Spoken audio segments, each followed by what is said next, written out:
600 কোটি যদি মানুষ হয়, এর মধ্যে 150 কোটির মতো হইল মুসলমান। সংখ্যায় মোটামুটি আমরা একবারে কম না। আগের তুলনায় আমরা এখন মুসলমানের সংখ্যা অনেক।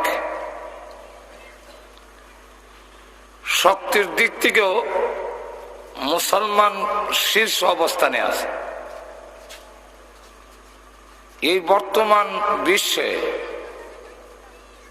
সবচেয়ে বড় যে হাতিয়ার, সবচেয়ে বড় যে শক্তি, এটা মুসলমানের হাতে আল্লাহ দিয়েছে। এটার নাম হলো তেল। তেল হলো বর্তমান যুগের সবচেয়ে বড় হাতিয়ার। কালকের থেকে যদি তেল বন্ধ করে দেওয়া হয়, সারা বিশ্ব অচল হয়ে যাবে।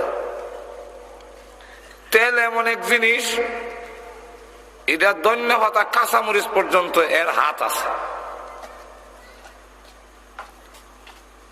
একবার এক অর্থমন্ত্রী বললেন যে আমি তো অন্য কোনো জিনিসের দাম বাড়াইনি, তেলের দাম বাড়াইছি।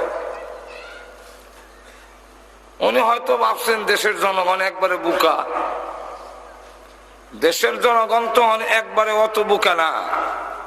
তেলের দাম বাড়াইলে যে হাঁস, মুরগি, ধন্যপাতা, কাঁচামরিচ, পেঁয়াজ সব বেড়ে যাবে, এটাই দেশের জনগণ বুঝবার আর বাকি নাই। কারণ হাঞ্জিপুর এখানে ধন্যপাতা, কাঁচামরিচ আইতে গেলে এখন গাড়ি দিয়ে আসে, হাঁস মুরগি এখন গাড়ি দিয়ে চলে। আপনারা আমার কথা বুঝেন কিনা আল্লাহ জানেন, না ঘুমে গেছে? তাহলে লক্ষ্য করে দেখেন, সবটার সাথে তেলের সম্পর্ক যেরকম আসেনি না নাই।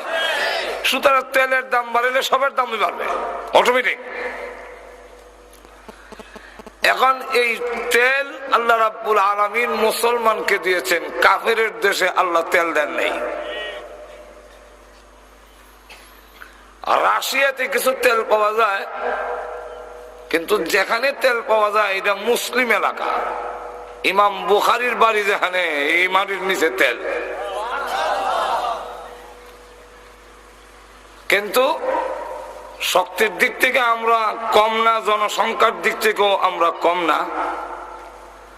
রাষ্ট্রের পরিসংখ্যান হিসেবে 50-এর ঊর্ধ্বে রাষ্ট্র হইল মুসলিম রাষ্ট্র। কিন্তু এরপরও আজকে সারা বিশ্বে মুসলমান লাঞ্ছিত, অপমানিত। মুসলমান বড় অসহায়। মুসলমান এমন এক দুর্বল পর্যায়ে আছে যে সকল অপবাদ আজকে মুসলমানের ঘাড়ে চাপায় দেওয়া হচ্ছে।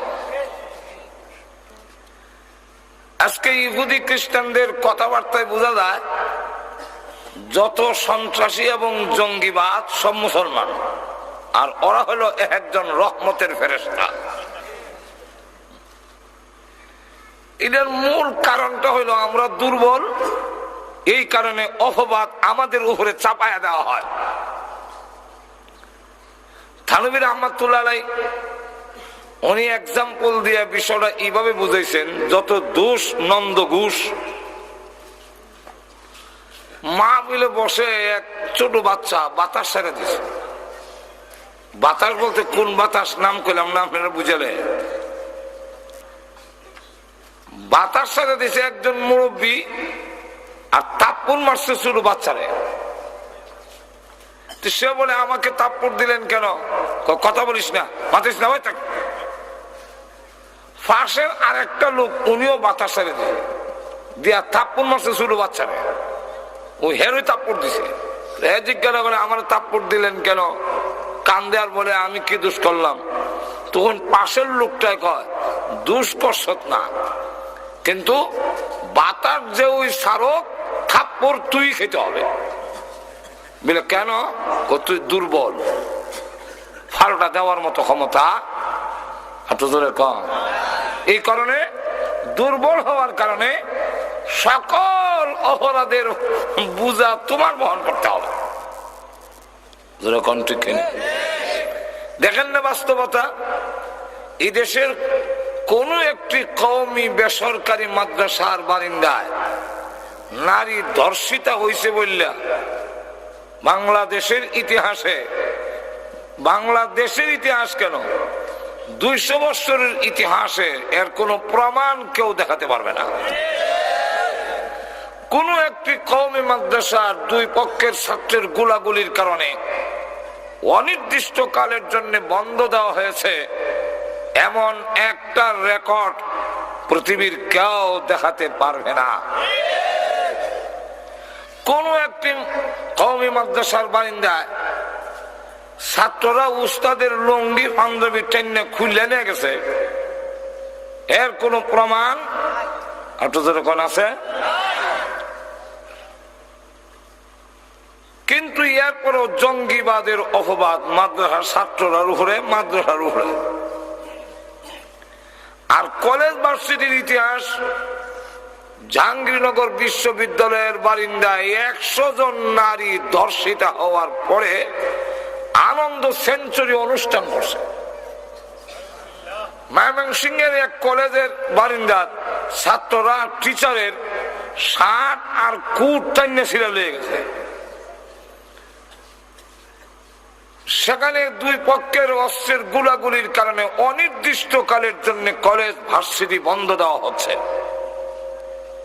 আপনারা আমার মাত বুঝেননি? সব অবাস্তব বললাম না বাস্তব?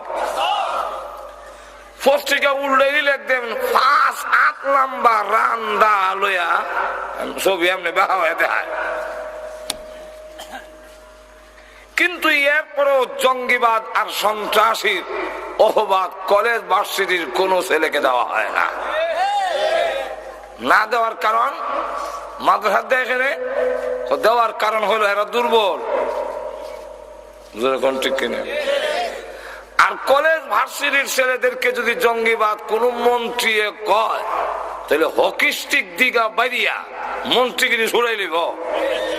জোরে কোন ঠিক কিনা? তাহলে সকল অপবাদ দুর্বলের উপরে ছাপাইয়া দেওয়া হয়।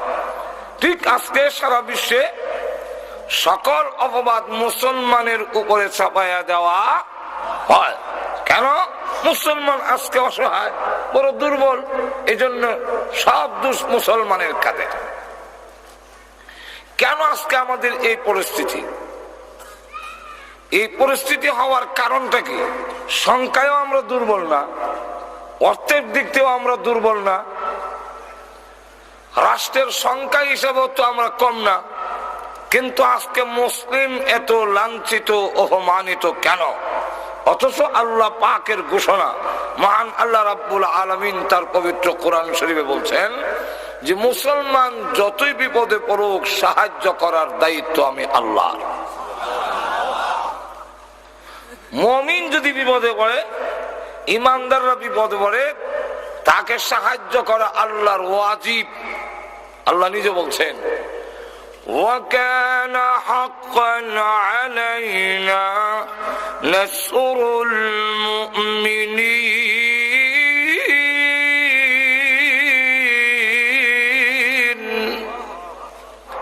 আল্লাহ বলেন আমার উপরে হক, আমার জিম্মাদারি যে হাক্কানা আলাইনা নাসরুল মুমিনিন, মুমিনদেরকে সাহায্য করা।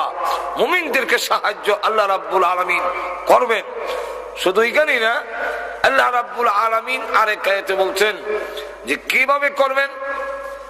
যেইভাবে ইউনূস আলাইহিস সালাতু ওয়াস সালামকে নিঃছিদ্র বেষ্টনীর ভিতরে আমি আল্লাহ সাহায্য করেছিলাম, আজও তোমাদের করব। আর তুজরে কোন